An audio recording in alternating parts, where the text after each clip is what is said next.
రాష్ట్రంలో ఘోర పరాజయాన్ని మూటగట్టుకున్న వైఎస్ఆర్ కాంగ్రెస్ పార్టీ తన రాజకీయ ఉనికి కోసం మళ్లీ కులాల మధ్య చిచ్చు పెట్టే నీచ బుద్ధిని ప్రదర్శిస్తూ కాపు సామాజిక వర్గంపై నకిలీ ప్రేమ ప్రదర్శిస్తోందని టీడీపీ రాష్ట్ర అధికార ప్రతినిధి సుంకర పావని తిరుమల కుమార్ అన్నారు.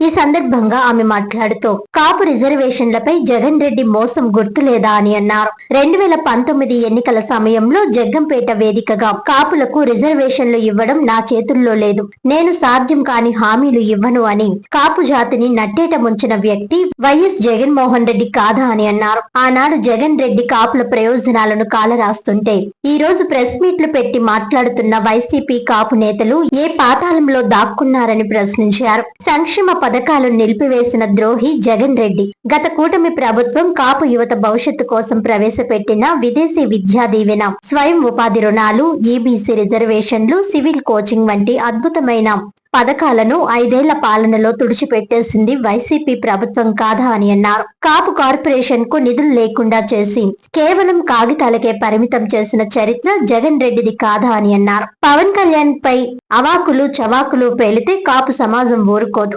జనసేన అధినేత ఉప ముఖ్యమంత్రి పవన్ కళ్యాణ్ పదవుల కోసం కాకుండా రాష్ట్ర ప్రయోజనాల కోసం, ప్రజా భవిష్యత్తు కోసం రాజకీయాలు చేసే నిఖార్సైన నాయకుడు. వైసీపీ నేతలు తమ రాజకీయ లబ్ధి కోసం కాపు జాతిని అడ్డు పెట్టుకుని మాట్లాడుతున్నారని అన్నారు. కూటమి ప్రభుత్వంలోనే కాపులకు నిజమైన గౌరవం, ప్రగతి, కాపు యువతకు ఉపాధి, విద్యా అవకాశాలను పునరుద్ధరిస్తూ కూటమి ప్రభుత్వం స్పష్టమైన కార్యాచరణతో ముందుకు వెళ్తోంది.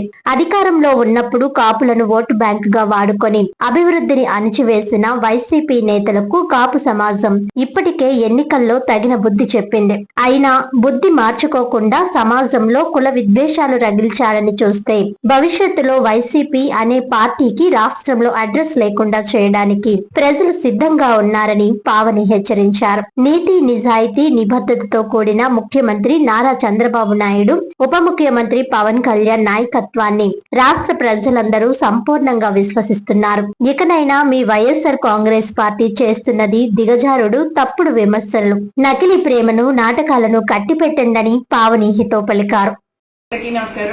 కూటమి ప్రభుత్వం ఏర్పడి 2 సంవత్సరాలు పూర్తయిన సందర్భంగా ప్రజల్లోకి ఈ రోజు కూటమి నాయకులు వెళ్తా ఉంటే ప్రజల దగ్గర నుండి అత్యంతంగా వాళ్ళందరూ కూడా ఎంతో ఆదరించడం మనం చూస్తా ఉన్నాం.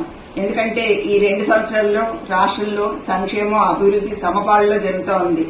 ఒక పక్క గౌరవ ముఖ్యమంత్రి చంద్రబాబు నాయుడు గారు కానీ, అదేవిధంగా ఉప ముఖ్యమంత్రి పవన్ కళ్యాణ్ గారు కానీ రాష్ట్రాన్ని అభివృద్ధి పదంలో తీసుకెళ్లాలి, ప్రజలు సంక్షేమంగా ఉండాలని చెప్పి ఆహర్నిశలు కృషి చేస్తా ఉంటే ఈ 2 సంవత్సరాలు వైసీపీ నాయకులు ఎక్కడున్నారో కూడా తెలియదు. ఈ రోజు మా పార్టీ ఉనికిని కాపాడుకోవాలని చెప్పి ప్రజల్లోకి రావడం మొదలుపెట్టారు. మెల్లమెల్లగా రావడం మొదలుపెట్టి వాళ్ళ యొక్క వాయిస్లు కులాల మధ్య చిచ్చు పెట్టే విధంగా మాట్లాడుతూ ఉన్నారు.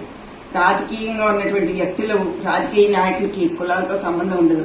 ఎందుకంటే వాళ్ళు కులాలకు అతీతంగా పనిచేస్తారు. అటువంటిది ఈ రోజు కులాల మధ్య చిచ్చు పెట్టి ఒక మన పవన్ కళ్యాణ్ గారి గురించి వాళ్ళు మాట్లాడడం అయితే మాత్రం చాలా అనైతికం, వాళ్ళకి నైతిక హక్కు కూడా లేదని చెప్పేసి ఈ సందర్భంగా తెలియజేస్తున్నాను.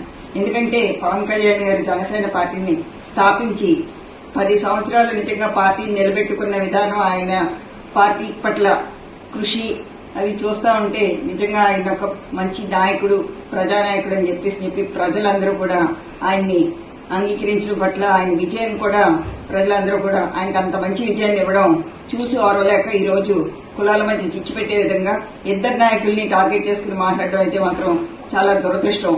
ఎందుకంటే ప్రజలందరూ కూడా గమనిస్తున్నారు. మిమ్మల్ని ఈ రోజు 11 సీట్లకే మిమ్మల్ని వదిలిపెట్టారు అంటే మీ యొక్క పాలన కానీ, మీ యొక్క నాయకుల పట్ల వ్యక్తిగత దోషులు గాని ఇవన్నీ గమనించి ఇటువంటి నాయకత్వం మాకొద్దు అని చెప్పి ప్రజలు తీర్మానించి మిమ్మల్ని 11 సీట్లకే పరిమితం చేయడం జరిగింది. ఏదైతే పవన్ కళ్యాణ్ గారి గురించి మాట్లాడితే ఆయనకున్నటువంటి ఉన్నత భావాలు కానీ, ఆయన ప్రజలకి చేసే సంక్షేమం కానీ, అదేవిధంగా రాష్ట్రాన్ని అభివృద్ధి పరచడం కానీ ఇవన్నీ చూస్తా ఉంటే నిజంగా ప్రజలు ఇంకా ముందు ఆయన కానీ కూటమిని బలపరుస్తారన్నది అయితే మాత్రం స్పష్టంగా కనిపిస్తా ఉంది. వీళ్ళకి ఈ 11 సీట్లే కాకుండా రాబోయే రోజుల్లో వైసీపీ పార్టీ అన్నది నామినేషన్ లేకుండా ఎక్కడ అయిపోతుందో అని చెప్పేసి ఒక ఇంత భయంతో ఈ రోజు బయటకు వచ్చి మాట్లాడుతున్నారు. వాళ్ళలో కూడా కాపు నాయకులు ఉన్నారు. వాళ్ళకి ఏమాత్రం న్యాయం జరిగిందని చెప్పి వాళ్ళు ఒక ఆత్మ పరిశీలన చేసుకోవాలి. ఎందుకంటే మంత్రులుగా ఉన్న నాయకులకే 2 సంవత్సరాలకే మంత్రి పదవులు పీకేసిన పరిస్థితి కూడా మనం గమనించారు, ప్రజలు కూడా గమనించారు. అది వాళ్ళు ఒక ఆత్మ పరిశీలన చేసుకుని ఈ రోజు రోడ్డు మీద వచ్చి మాట్లాడాలని చెప్పేసి కూడా వాళ్ళందరికీ కూడా తెలియజేసుకుంటా ఉన్నాను. అదేవిధంగా వాళ్ళ అధికారంలో ఉన్నప్పుడు కాపుల్ని ఎంత కించపరిచే విధంగా మాట్లాడారో అన్నది కూడా వాళ్ళు కూడా ఆలోచించుకోవాలి. ఎందుకంటే ఒక కాకినాడకే చూసుకుంటే కాపు మహిళల్ని రోడ్డు మీద తరిమి రాళ్లతో కొట్టి పరిగెట్టించిన సందర్భాలు ఉన్నాయి. వాళ్ళ పార్టీలో ఉన్నటువంటి కాపు నాయకులు అప్పుడెందుకు స్పందించలేదు? ఈ రోజు మాట్లాడుతున్నారంటే శుద్ధులు చెప్తున్న విషయం కనిపిస్తా ఉంది. వాళ్ళకి ఎటువంటి ఇది లేదని చెప్పేసి కూడా మాట్లాడే హక్కు లేదని చెప్పేసి ఈ సందర్భంగా తెలియజేసుకుంటున్నాను. ఏదైతే రాజకీయంగా ఉన్నప్పుడు నాయకులకి కులాలు ఆపాదించడం కరెక్ట్ కాదు. కులాలు ఆపాదించి నాయకత్వం చేద్దాము అని అనుకుంటే వాళ్ళకి రాజకీయ భవిష్యత్తు ఉండదు అని చెప్పేసి కూడా ఈ సందర్భంగా తెలియజేసుకుంటున్నాను. ఏదైతే పవన్ కళ్యాణ్ గారు కానీ చంద్రబాబు నాయుడు గారు కానీ ఒకే తాటి మీద వచ్చి కూటమిని బలంగా తీసుకెళ్తున్నారు ప్రజల్లోకి.